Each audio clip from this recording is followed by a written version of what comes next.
the unveiling. All right. Size. The size I told them is correct. Good deal. All right. Hey, first thing out of the bag, SQAIRZ socks. Nice touch. Love that. Thank you. Look right there in the box. Okay. Thank you. Your order made our day. We hope it brightens yours. Your friends at SQAIRZ. It's a nice touch. All right. First thing out of the bag. Here they are. As you can see, much different in design regarding the shoe and how they were compared to the running shoe.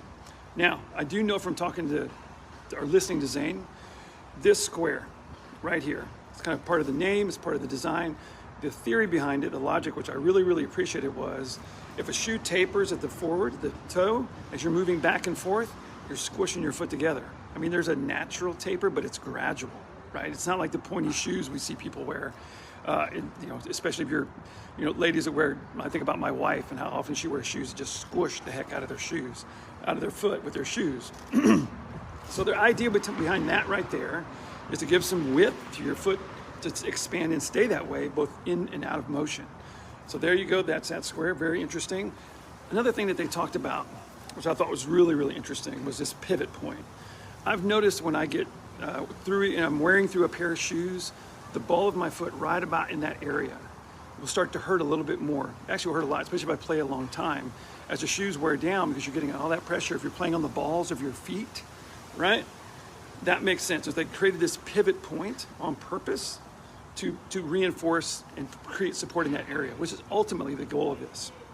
Another part which is really important about pickleball shoes, that support all the way around the foot, but with emphasis, I want to see if I can highlight this, what they call these teeth right here. So as you're stepping over in this way and that way on that outside edge, what is gripping and what is pushing, and how are you doing that? What's allowing for those forces to be exerted and to be supported back into that foot to keep you from sliding everywhere and causing that tension. That was on this is on purpose on that design. So I'm really interested to see how that goes. Another part that they talked about was the no slip laces, because you don't want the laces slipping, because you don't want your feet slipping, you don't want them wearing out over a period of time. And then just overall, I mean, just the general smell test, right? One of those things. Smells like a new pair of shoes. Doesn't really smell like anything. First, I mean, impression of the video, of the visual, the image. They look great. I mean, simple, brilliant. I mean, they're good-looking shoes. I like the durability. You can tell I mean, look at that.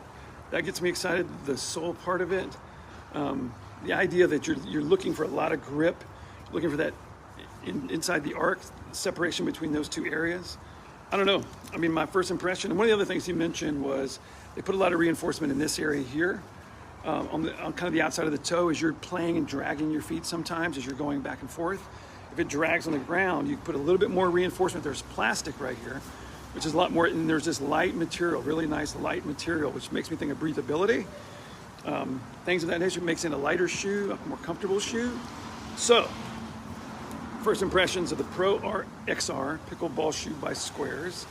I know all these things, what they talked about. I'm super excited to put them on, give them a go, see how they go. I mean, I really appreciate just the thought that goes into that. So, the bar's been set because of that. We'll throw them on, play a bit with them and see. Yeah, here we go. Zane, Bob, looking forward to trying your shoe and seeing if it's all that you made it out to be and all that you designed it to be. And one last thing I do want to say about that relationship between Zane and Bob. What I was really impressed with too on the video was Zane said that every time he got a chance to talk to Bob about the design of the shoe, they were receptive. And I mean, at the end of the day, the customers who's using it, buying it, you should listen to him.